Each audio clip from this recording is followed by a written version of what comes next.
buhay ay parang gulong. Minsan nasa ibabaw, minsan ay nasa ilalim. Ang paghihirap ay hindi habang buhay. Kapag pinagsikapan mo ay walang imposible, sapagkat ang pangarap na sinasabayan ng pagsisikap ay tiyak na magbubunga ng tagumpay. Mang Noel, pabili nga po ng 5 pisong fishball. Saad ni Miko sa matandang fishball vendor sa harapan ng eskwelahan. Oh, bakit 5 piso lang? Hindi ka na naman kumain ano? Tiyak na magugutom ka na naman yan mamaya. Sanay na ho ako. Tsaka yun lang po muna kasi nagtitipid ako eh. Mahina po ang kalakal ngayon. Dagdag pa na, pumapasok na ako ngayon. O eto, gawin ko na lang ng tag 10 piso. Libre ko na yan ha. Naku, wag na ho Mang Noel. Kawawa naman po kayo. Lagi na lang may pasobra. Malulugi na po kayo niyan. Huwag kang mag-alala, okay lang yan. Hindi ako malulugi. Sige na, kumain ka na. May baon ako dito ang kanin, baka gusto mo. Okay na ho ako dito Mang Noel. Salamat po. Tuwang-tuwa na bulilas ni Miko sa matanda. Laging binibigyan ng sobra ni Mang Noel dahil naaawa ang matanda dito. Nagsusumikap at nagtitiis para makapag-aral. Nang sumunod na araw ay hindi nakikita ni Mang Noel ang batang si Miko. Hindi rin ito dumadaan sa kanya kaya nagtanong siya sa mga nakakausap nito roon at kaklase. Nakita niyo ba si Miko? Parang ilang araw nang hindi pumapasok ah. Hindi rin po namin alam Mang Noel. Hindi nga po pumapasok si Miko eh. Mag-iisang linggo na. Tugon naman ng mga bata roon. Nako, ano kaya nangyari sa batang yun? May pag-aalilang sambit ni Mang Noel. Ilang araw pa ang lumipas bago pumasok si Miko. O Miko, ano nangyari sa'yo? Ilang araw kang hindi pumasok ah. Namatay po kasi yung lola ko nung isang araw. Malungkot na wika ni Miko. O ganun ba? Kawawa ka naman. Paano ka na ngayon? Naiwan po ako sa pangangalaga ng tiyahin ko. Doon po muna ako sa kanila. Kumusta ka dun? Okay ka naman ba dun? Biglang natahimik si Miko. Nag-aalinlangan ito kung sasabihin ba nito ang kalagayan kay Mang Noel. Ayaw po nila ako mag-aral. Wala naman daw po ako mapapala eh. Hindi rin naman daw ako makakapagtapos. Pinilit ko lang po si Chang na papasukin ako ngayon. Biglang nakaramdam ng awa si Mang Noel sa bata. Kawawa ka naman. Kung sa akin ka na lang kaya tumira. Salamat po Mang Noel. Pero hindi po ako papayagan ni Chang eh. Wala po silang katuwang kapag umalis ako. Naku, kawawa ka naman. Ano bang may tutulong ko sa'yo? Gumahilig ka nga rito. Baka mahagip ka ng mga sasakyan. Wika ni Mang Noel sabay hawak sa braso ni Miko. Aray! Daing ni Miko. O bakit? Paano yan? Nakang tanong ni Mang Noel nang bitawan ng braso ng batang si Miko. Doon bumuhos ang luha ng bata. Hindi na napigilan ni Miko ang magkwento sa matandang vendor. Yung perang iniwan ni Lola sa akin, kinuha po ni Chang at pinangsusugal. Hindi ko po sana ibibigay kasi para po yun sa pag-aaral ko. Pero sinasaktan po nila ako. Umiiyak na sumbong ni Miko. Lalong nahabag si Mang Noel kay Miko. Huwag ka mag-alala. Ako na bahala sa pag-aaral mo. Sa akin ka kukuha ng baon mo para sa pag-aaral mo. Tutulungan kita. Kaya naman po sa inyo, Mang Noel. Alam ko pong kapos din po kayo. Huwag mo kong intindihin. Wala naman akong pinapaaral. Sarili ko lang iniintindi ko. Maraming salamat po. Tatanawin ko pong isang malaking utang na loob yan sa inyo, Mang Noel. Oh, huwag ka na malungkot. Kaya mo yan. Lalaki tayo eh. Ngumiti naman si Miko sa tinura ng matanda. Grade 5 student si Miko. Umaasa itong makakapagtapos ng pag-aaral sa kanyang sariling sikap. Hirap man sa sitwasyon sa poder ng kanyang tiyahin ay nagtiis na lamang si Miko. Dahil kahit papaano ay nakakakain siya at tumatakas na lang para makapasok sa eskwela. Iniiwan na lang niya ang mga gamit kay Mang Noel. Oh, Miko, pumasok ka na ba? Ito baon mo. Baka hindi ka na naman pinakain sa inyo. Ayos na po yun, Mang Noel. Ang importante, makapasok po ako. Bukas nga po pala wala akong pasok. Kapag umalis si Chang, papuntang sugalan, tutulungan po kita magtinda. Bata ka talaga. Huwag mo kong alalahanin. Kaya ko mag-isa. Ang pag-aaral mong intindihin mo. At isa pa, baka masaktan ka na naman kapag buong maghapon kang wala sa inyo dahil wala namang pasok. Gusto po kayong tulungan, Mang Noel. Malaki na po ang gastos niyo sa akin. Huwag na. Basta magtapos ka, kahit ano mangyari. Pangako po, magiging isang dalubhasang doktor po ako paglaki ko.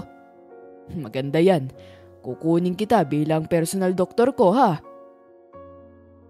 Mangyayari yan dahil isa ka matalinong bata. Masipag pa at mabait. At gwapo din po, Mang Noel. Nagkatawanan ng dalawa, ngunit sa kaibuturan ng puso ni Miko ay gustong-gusto niyang maging doktor balang araw. Kinabukasan, maaga pa'y umalis na si Miko upang tulungan sana si Mang Noel, ngunit wala ito sa pwesto. At ang sabi ay hindi raw ito nagtinda. Kaya nagtanong si Miko kung saan ito nakatira sa iba pang mga vendor doon. Agad namang sinagot at sinabi ng kapwa nito vendor kung saan si Mang Noel nakatira. Binaybay ni Miko ang makitid na eskinita papasok sa looban papunta sa bahay ni Mang Noel. Malayo pa lang ay nakita na niya ang matanda na inaayos ang cart nito. Tay, pera muna ako ng panginom. Tumang-tuma na ako, oh. Narinig ni Miko na sabi ng anak ni Mang Noel na palabas ng barong-barong nila. Wala akong tinda ngayon, Lando. Tignan mo nga, oh. Sira itong kariton ko. Pambihira naman tayo. Nagtitinda kayo araw-araw. Wala man lang kayong ipon. Alam naman ninyo na marami din tayong bayarin. Kuryente at tubig pa. Gasino lang naman ang kinikita ko, barya-barya lang. Ay nako, makalis na nga. Inis na bulalas ni Lando. Naawa si Miko kay Mang Noel. Marami pala itong pasanin, dumagdag pa siya. Umaasa lang din pala dito ang anak nito na mukhang palamunin. Mang Noel, tawag ni Miko. Nagulat naman si Mang Noel nang makita si Miko. Oh, Miko, paano mo nalaman ang bahay ko? Nagtanong po ako kay Aling Marie, yung nagtitinda po ng barbecue. Hindi ako nagtinda. Sira ang kariton ko kaya inayos ko pa. Teka, kumain ka na ba? May pansit doon sa loob. Bumili ako kanina. Huwag na po, Mang Noel. Tanggi ng batang si Miko. Halika na sa loob, huwag ka na mahiya. Pasensya ka na sa bahay ko, ha. Puro lalaki kasi ang narito kaya minsan ko lang nalilinis. Pagod at wala nang time. Ayos lang po yun. O siya, kumain ka na muna. Isang taon ang lumipas. Graduating na noon ng grade 6 si Miko sa elementary. O Miko, sa'yo to. Itago mo yan, ha. Pandagdag mo sa pag-aaral mo. Sana makatulong yan sa'yo. Isang malaking alkansya yun na mukhang puno na. Po, bakit po ninyo binibigay sa akin to, Mang Noel? Para sa'yo talaga yan, inipon ko para sa pang-high school mo. Salamat po, Mang Noel. Magbakasyon muna ako sa probinsya namin. Namatay kasi yung isa kong kapatid kaya uuwi ako. Mag-iingat po kayo, Mang Noel. Ikaw din, mag-aral ka ng mabuti, ha? Hindi ko alam kung kailan ako makakabalik dito sa Maynila. Nalungkot si Miko. Huwag po kayo mag-alala, mas pagbubutiin ko pong pag-aaral ko. Salamat po talaga ng lahat ng tulong ninyo, Mang Noel. Sige na, pumasok ka na. Ingatan mo yan, ha. Baka manakaw at baka kunin ulit yan sa'yo ng tiyahin mo. Salamat po ulit.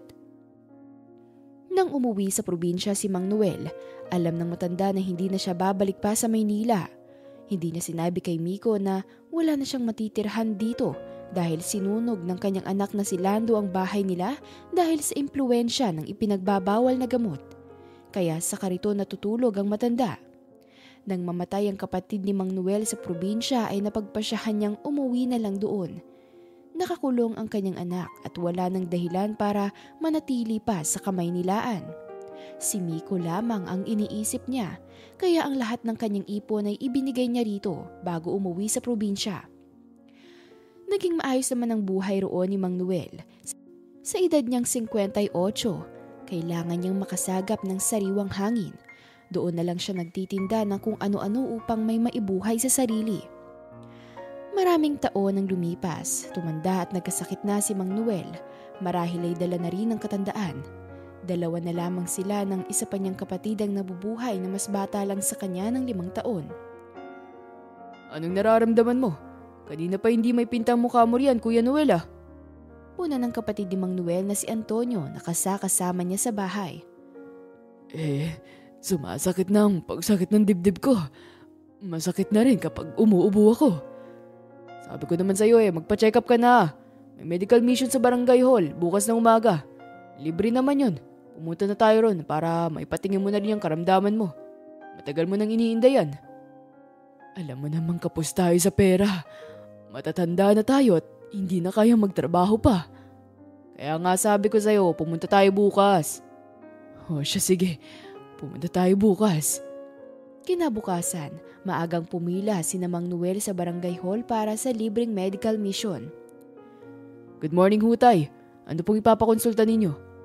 Tanong ng lalaking doktor kay Mang Noel. Itong dibdib ko. Masakit kasi kapag umuubo ako. Minsan nga, hindi na ako makahinga. Check up po natin tayo. Sabi ng doktor bago tumingin sa kanya. Hindi ko nga alam kung anong sakit ko Pero sana kung kukunin na ako ni Lord huwag na niya akong pahirapan pa. Matanda na ako. Sabi pa ni Mang Noel. Nakatitig ang doktor sa kanya na parang kinikilala siya. Ikaw ba yan, Mang Noel? Yung fishball vendor noon? Tumingin si Mang Noel sa doktor.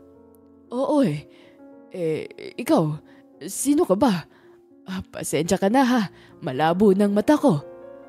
Umiwas ang mukha ng doktor nang mapagtanto kung sino siya. Mang Noel, ako to, si Miko. Yung tinulungan niyo noon. Miko? Yung batang elementary na kasama ko noong nasa Maynila pa ako. Oho, ako nga. Doktor na po ako ngayon, Mang Noel. Saglit na natulala sa narinig si Mang Noel. Talaga? Mabuti kung ganon. Masaya ako sa nalaman ko. Natupad mo ang pangarap mo. Hinahanap kita, Mang Noel, ngunit hindi kita makita. Marami ako napagtanungan doon sa dati nung tinitirahan ngunit walang nakapagsabi. Dahil sa tagal na rin na wala kayo doon at iba na ang taong nakatira. Salamat sa Diyos at dito ko po pala kayo makikita. Anong umuwi ako dito sa probinsya noon, hindi na ako nakabalik pa sa Maynila. Mamaya po magkwentuhan tayo, Mang Noel I-check ko po muna ikaw at yung iba pa. Pagkatapos mag-usap po tayo. Ngumiti at tumango si Mang Noel. Pagkatapos ay saka siya matyagang naghintay kay Miko. Nang matapos ito at wala nang gaanong tao ay saka sila nag-usap. Ayon kay Miko ay umalis ito sa poder ng tiyahe nung nagkolehiyo ito at nag-working student na lamang. Dahil sa likas na talino ay nakakuha si Miko ng scholarship. Iginapang niya ang pag-aaral hanggang sa makapagtapos ito at maging ganap na doktor. Bilang pasasalamat, kinuha ni Miko si Mang Noel kasama ang kapatid nito at dinala sa Maynila at doon pinagamot at inalagaan. Naging maayos ang buhay ni Miko mula nang naging doktor ito at naging bahagi ng kanyang tagumpay ang tinuturing niyang tatay-tatayan na si Mang Noel at gusto niyang makabawi dito.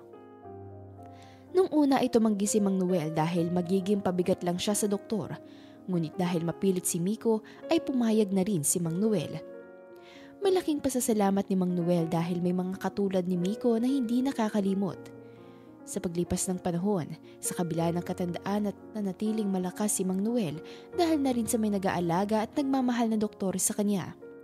Naging saksi si Mang Noel nang maikasal si Miko sa napangasawa nito na kapwa din doktor na US-based.